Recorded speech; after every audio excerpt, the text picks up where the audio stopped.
বন্ধুরা, সম্প্রতি বিরাট কোহলি আর অনুষ্কা শর্মার এই তিলক লাগানো ছবি নেট জগতে একেবারে ঝড় তুলেছে।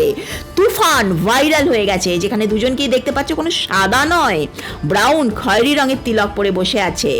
জানো তো, এই তিলকের যে দুটো রেখা, এটা কিন্তু ভগবান শ্রীহরির দুটো চরণকে রিপ্রেজেন্ট করে, আগে জানতে?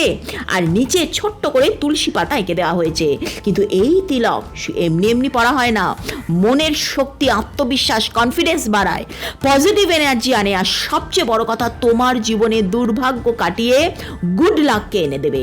কিন্তু যেমন তেমন ভাবে তিলক পড়লে হবে না, তার ফল কিন্তু উল্টো হয়ে যেতে পারে। প্রথমে ডান হাত দিয়ে চন্দন কুমকুম নাও, তারপর কপালের মাঝখানে অজ্ঞা চক্রে লাগাও। এই তিলকের টেকনিক্যালি নাম ঊর্ধ্বপুণ্ড, মানে নিচের দিক থেকে ঊর্ধ্বমুখী হচ্ছে। ডান হাতে রিং ফিঙ্গার দিয়ে আঁকা হয় এবং ওং কেশবায় নমঃ এই মন্ত্র উচ্চারণ করা হয়। এই তিলক কি দিয়ে আঁকবে? মায়াপুর বৃন্দাবনে পাওয়া যায় গোপী চন্দন বা রাধাকুণ্ডের মাটি বা কোনো সাধারণ মাটি দিয়েও তোমরা আঁকতে পারো। তবে এই তিলক অনেক রকমের হয়। যেমন ধরো, প্রধানমন্ত্রী শ্রী নরেন্দ্র মোদীজিকে দেখেছো? শ্রী সম্প্রদায়ের লোকজন মাঝখানে সাদা রেখার মাঝখানে একটা লাল রঙের রেখা কেটে দেয়। এই লাল রেখা কিন্তু মা লক্ষ্মীর প্রতীক। তবে তুমি যে মন্ত্রই উচ্চারণ করো না কেন, তিলক লাগালে আমাদের শরীর কিন্তু পবিত্র মন্দিরে পরিণত হয়। যে তোমাকে দেখবে তারও সাথে সাথে ঈশ্বর ভাব তৈরি হবে।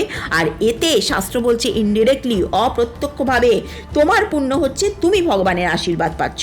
এখন তুমি যদি বিরাট অনুষ্কার মতো লজ্জা না পেয়ে থাকো, তাহলে তুমিও তিলক অবশ্যই আজ থেকেই লাগাও। তবে তোমাদের জানিয়ে রাখি, হর হর মহাদেব, জয় শ্রী হরি, জয় শিব শম্ভু, হরে কৃষ্ণ, এরকম অনেক রকমের তিলক আছে। কিন্তু সব রাশির জন্য একই তিলক কিন্তু সুটেবল হবে না।